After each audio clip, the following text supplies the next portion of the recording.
Amo for 5 minutes. Thank you, Mr. Chairman. It is great to speak here in my first committee on science, space, and technology hearing. I was eager to join this committee because it's at the forefront of new research and discoveries. That's why today's topic on Advanced Research Projects Agency Energy, or ARPA-E, is so important. Thank you to the distinguished witnesses for your time today and sharing your expertise. Where I'm from, Rhode Island, is home to our nation's first commercial offshore wind farm. Made up of 5 turbines, Block Island Wind Farm produces enough electricity each year to power approximately 17,000 homes. I'm proud that Rhode Island is leading the way in our clean energy revolution. Clean energy sources like offshore wind are essential to meeting both our energy needs of today and climate goals of tomorrow. ARPA-E's work on energy storage through the Duration Addition to Electricity Storage, or DAYS program, and its support for floating offshore wind research will support the expansion of clean energy projects throughout our New England region and across our nation.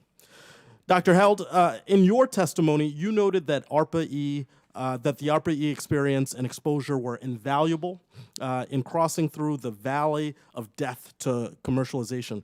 Can you, for me, please expand upon what ARPA-E resources were most beneficial to you and your company? Absolutely.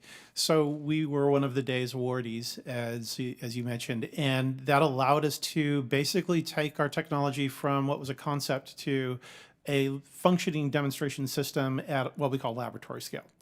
That by itself was a big win.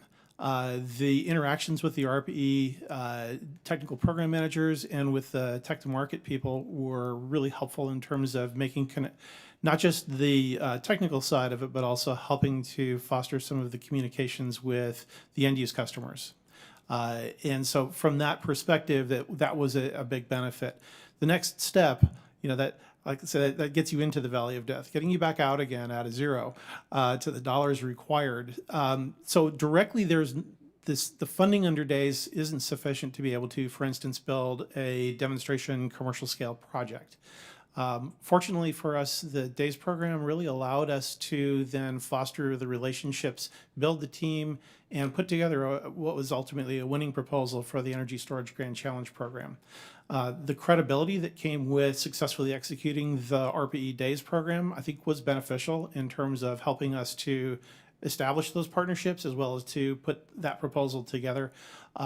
It's definitely been helpful from that perspective. I would say today ARPA-E is necessary, but perhaps not sufficient to fully get to the other side of that valley of death. But the other piece of it that I touched on earlier in response to another question was that project also then has attracted significant private funding.